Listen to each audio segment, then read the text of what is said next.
નમસ્કાર મિત્રો, સ્વાગત છે તમારું અમારી ચેનલમાં। મિત્રો, આજની આ વિડીયો તમને ગમે તો વિડીયોને લાઈક કરજો તથા કોમેન્ટ બોક્સમાં જય દશામાં જરૂર લખજો અને અમારી ચેનલને હજુ સુધી સબસ્ક્રાઈબ ના કરી હોય તો અત્યારે સબસ્ક્રાઈબ કરી લેજો। તો ચાલો મિત્રો, વિડીયો શરૂ કરીએ। કર્ણાવતી નામના નગરનો રાજા કર્ણદેવ ખૂબ જ અહંકારી અને વિલાસી હતો। તેના અભિમાન અને ભોગના વિલાસનો કોઈ પાર ન હતો। તેને કમલાવતી નામની એક ગુણવાન અને ચારિત્રશીલ પત્ની હતી। તે જેટલી આસ્તિક હતી તેટલો જ કર્ણદેવ નાસ્તિક હતો। રાણી કમલાવતી કર્ણદેવને ઘણીવાર સમજાવતી કે અભિમાન સારી વસ્તુ નથી। માણસે ધર્મ કાર્યમાં પણ ધ્યાન આપવું જોઈએ।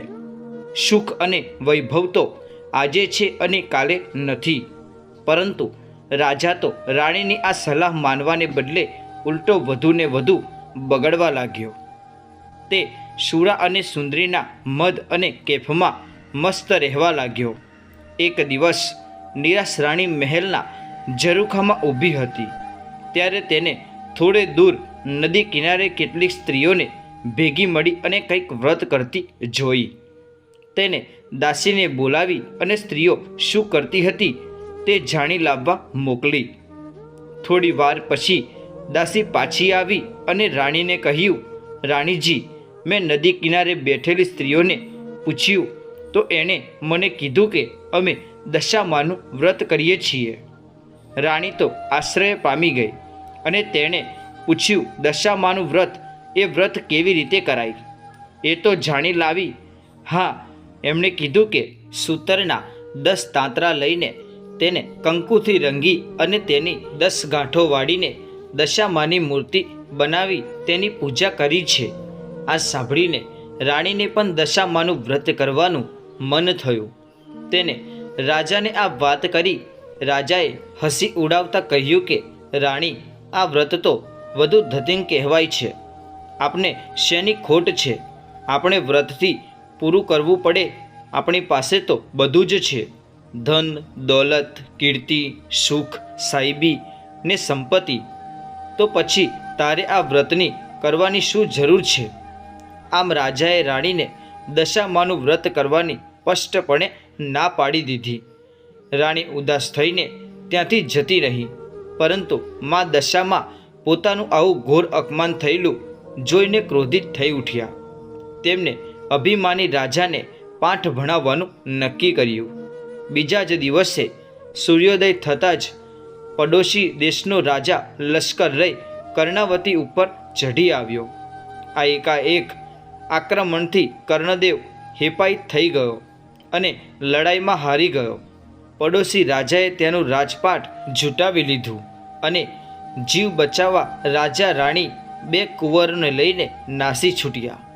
રસ્તામાં રાણીએ કહ્યું, તમે મને દશામાનું વ્રત કરવાની મનાઈ કરેલી એટલે મા દશામાનો ક્રોધ તમારી ઉપર ઉતર્યો છે। રાજાએ આ સાંભળી રાણીને મારી। આમ ભૂખ, તરસ, થાક અને ત્રાસ વેરતા વેરતા રાજા અને રાણી બંને કુંવરોને લઈને એક વાડીમાં પહોંચ્યા। ત્યાં થાક ઉતારવા માટે બેઠા ત્યાં તો એકાએક વાડીના બધા જ ફૂલછોડ કરમાઈ ગયા। રાજા રાણી અને બંને કુંવરો આ જોઈ ગભરાઈ ગયા। ત્યારે જ વાડીનો માલિક આવી ચડ્યો। તેણે પણ આ દ્રશ્ય જોયું અને વિચારવા લાગ્યો કે માનો ન માનો, જરૂર આ લોકોએ અકર્મી લાગે છે, નહીંતર હરીભરી લીલોતરી આ રીતે ક્ષણભરમાં સૂકું ભસ્મ ન થઈ જાય। કોણ છો તમે? ક્યાંથી આવ્યા છો? જેથી તમારો પગ પડતા જ મારી લીલીછમ વાડી બળીને ખાખ થઈ ગઈ। નક્કી તમે કોઈ અકર્મી લાગો છો। નીકળો મારી વાડીમાંથી, અત્યારે જ બહાર નીકળો। રાજા અને રાણી ત્યાંથી ધક્કા મારીને કાઢી મૂક્યા। રાજા, રાણી અને બંને કુંવરો નિરાશ-વધને ત્યાંથી આગળ ચાલવા લાગ્યા। થોડે દૂર ગયા પછી એક વાવ આવી। વાવ જોઈને બધાએ પાણી પીવાનું મન થયું। કુંવરો તો ઝડપથી ચાલતા ચાલતા વાવના પગથિયાં ઉતરવા લાગ્યા। પરંતુ વાવમાં ગયા તો બંને કુંવરો અદૃશ્ય થઈ ગયા. રાજા અને રાણી પણ જાણે દુઃખનો પહાડ તૂટી પડ્યો. આ અદૃશ્ય જોઈ રાજા અને રાણી રડવા લાગ્યા. રાજાને હવે મનોમન પછતાવો થવા લાગ્યો કે જરૂર દશામાના ક્રોધનો જ આ તિરસ્કાર બન્યો છે. પહેલાં રાજ ગયું અને હવે બંને કુંવરો. રાજાએ રાણીને કહ્યું, રાણી રડીશ નહીં. જેને કુંવરો આપ્યા હતા એને જ પાછા લઈ લીધા.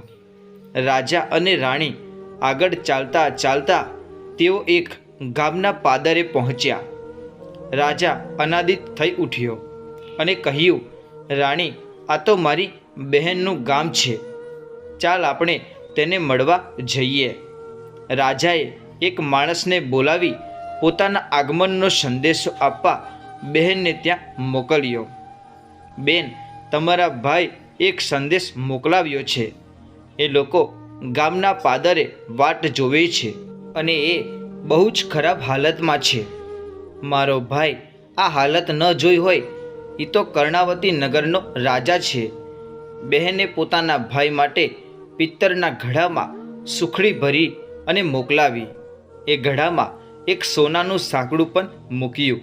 એ જે હોય તે તમે મારા ભાઈનું નામ લીધું એટલે મોકલ્યો. આ ઘડામાં સુખડી અને સોનાનું સાંકડું મોકલ્યું છે, તેને કામ આવશે. રાજાએ ઘડામાં જોયું તો સુખડીની જગ્યાએ કોલસા અને સાંકળની જગ્યાએ ફૂફાડા મારતો કાળતરો નાગ હતો. આ જોઈને રાજા ક્રોધથી રાતો પીળો થઈ ગયો. તેના માન્યમાં ન આવ્યું કે તેની સગી બહેને તેના માટે સાપ મોકલ્યો હતો, પરંતુ તે હકીકત હતી કે રાજા માથું પકડીને વિચારવા લાગ્યો તો તેને સમજાયું કે આ બધું દશામાના ક્રોધનું જ પરિણામ છે. આથી તેને ઘડાને જમીનમાં જ દાટી દીધો. રાજા અને રાણી આગળ વધ્યા. ચાલતા ચાલતા એક નદી આવી. નદી કિનારે ચીભડાની વાડી હતી. રાણીને ખૂબ જ ભૂખ લાગી હતી. તેને રખેવાળને એક ચીભડું આપવા કહ્યું. રખેવાળે રાણી ઉપર દયા આવી તેણે રાણીને એક ચીભડું આપ્યું. રાણીએ ચીભડાને સાડીના છેડામાં ઢાંકી દીધું. રાણીને થયું કે કોઈ કૂવાના કિનારે શાંતિથી ચીભડું ખાઈ પાણી પીશું. રાજા રાણી થોડે દૂર ગયા હશે ત્યાં જ તેમની પાછળ સૈનિકો આવી પહોંચ્યા. તેમને બંનેને રોક્યા અને તેમને પકડી લીધા. તેમને રાણીની સાડીના છેડામાં ઢાંકી નાસેલું ગયેલા રાજકુંવરનું માથું સંતાડેલું મળ્યું. મા દશામાના ક્રોધના લીધે રખેવાળે આપેલું ચીભડું રાજકુંવરનું માથું બની ગયું હતું. આ લોકો કુંવરના હત્યારા છે, પકડી લ્યો. અને સૈનિકો ક્રોધે ભરાયા અને તેમને દોરડેથી બાંધી રાજાની સામે લઈ ગયા. આ લોકોએ મારા દીકરાની હત્યા કરી છે, સૈનિકો જેલમાં પૂરી દો. અને રાજાએ પણ ગુસ્સે થઈને તેમને તાત્કાલિક જેલમાં પૂરી દેવાનો આદેશ કર્યો. જેલમાં બેઠા બેઠા રાજા રાણી આ ઘટના ઉપર સાથ ચેતવી વિચાર કરવા લાગ્યા. એમને ખાતરી થઈ ગઈ કે જે કંઈ બનાવો બની રહ્યા હતા તે બધા જ દશામાના કૃપના લીધે જ બની રહ્યા હતા. તેથી હવે એન કેન પ્રકારે દશામાને ક્રોધને શાંત તો પાડવો જ પડશે. આથી દશામાને રીઝવવા રાણીએ તેમની તપસ્યા શરૂ કરી. 10 દિવસ સુધી રાજા અને રાણીએ માના નામ પર જાપ કર્યા અને નકોરડા ઉપવાસ કરી માની માનસિક સેવા પૂજા કરી. પોતે કરેલી ભૂલોને ક્ષમા કરવા માની યાચના કરી.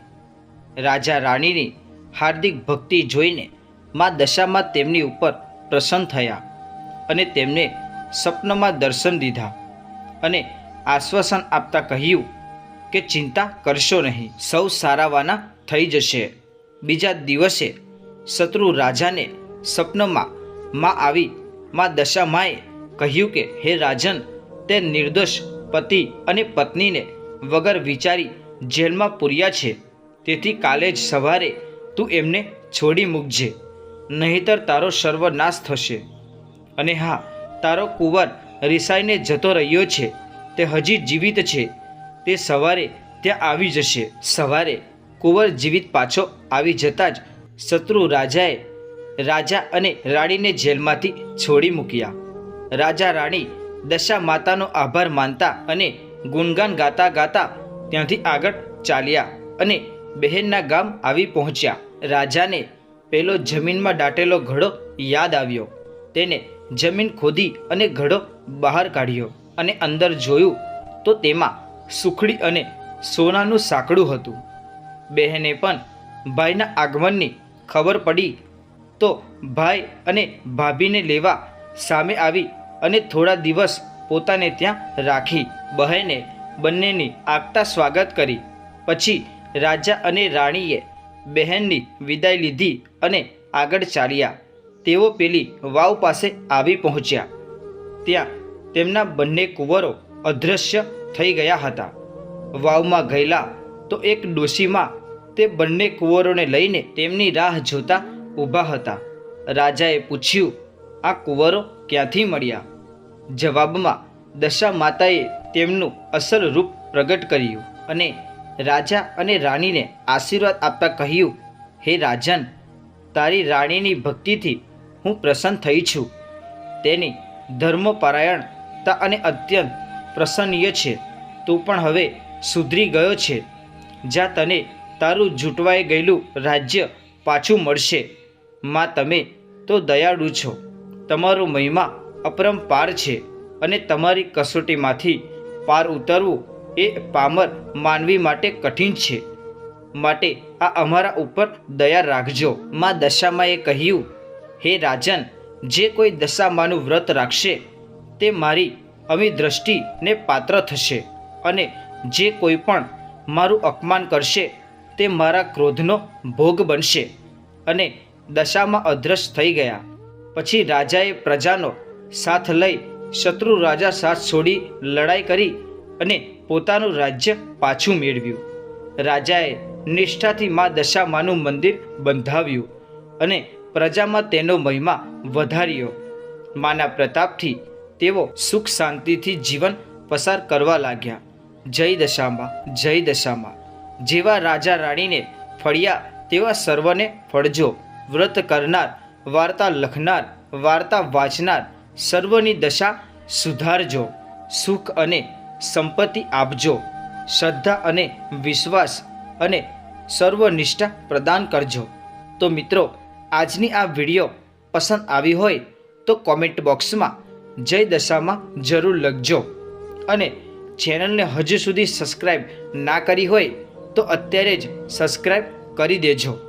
ફરી મળીશું નવા વિડીયો સાથે. જય દશામાં.